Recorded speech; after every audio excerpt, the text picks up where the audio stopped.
show you an example of an inspiration board, and I wanted to kind of take this another direction since we kind of covered southern, vintage, and casual outdoor, and rustic, and do something a little maybe more formal.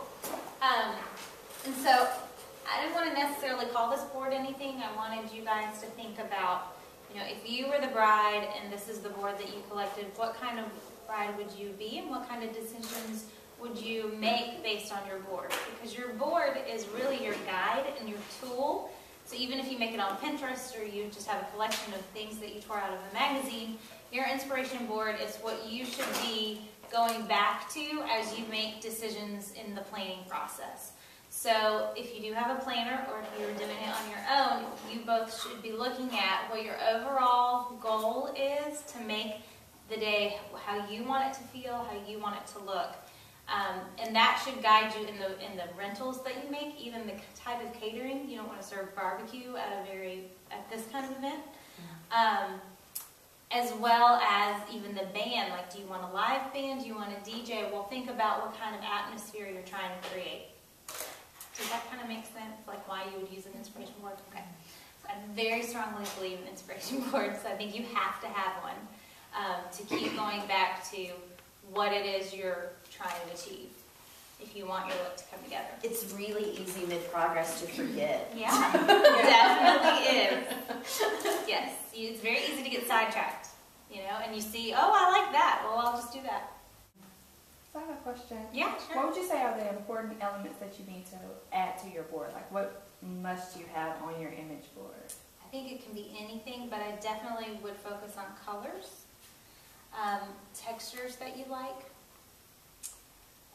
and objects. I mean, for me, like I can kind of give you an example. For me, it was birds, so that kind of became a centered thing for me. Here, you know, it might be just gold, or there's kind of a leafy pattern too. If you notice, there's a lot of leaves in a lot of this stuff. And then also a lot of it is shiny, so that too is an element. So you're trying to get just inspiration, not like actual, this is the cake I want, this is the dress I want, this is the way I want my People table to do look. it two different ways. I believe in both. I think it depends on where you are in the process. If you are at the very beginning, any inspiration, I tell my brides, pull anything you like so that I can get a feel for what your taste is and what your style is.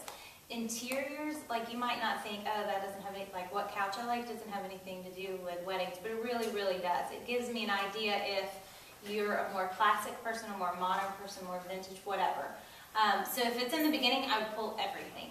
If it is not in the beginning, or you have so much stuff that you're trying to narrow it down, that's when you say, I really want my cake to look very similar to this, or this, and I want to change things. But anything that you love, you should be pulling. Can I add to that? Yeah, sure, please.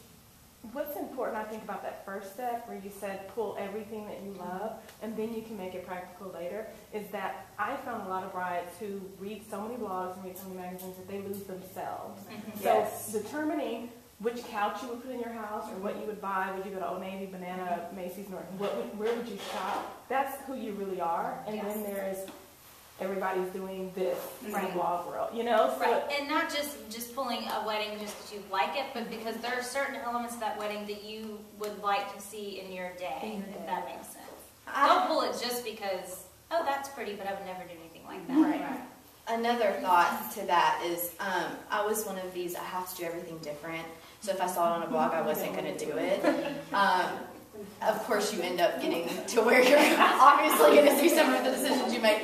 But I was really big on, I always thought I'd get married in May or the summer, and I'm ending up having a fall wedding. And so it took me a while to get an idea of what that was going to look like. So I ended up pulling a lot of pictures on accident of like far away pictures of weddings that just kind of gave like an ambiance almost. Like I just remember a picture of somebody walking down a path with like fall leaves at someone's house because I'm getting married at my parents' house, and like an interview of a tent where you don't see any of the specifics, but you see the warm tones and maybe like what a chandelier looked like, and it's fuzzy enough to where you can put yourself in it, but it's still giving you an idea of, hey, I would like to walk into that tent, you know, or that room, or whatever.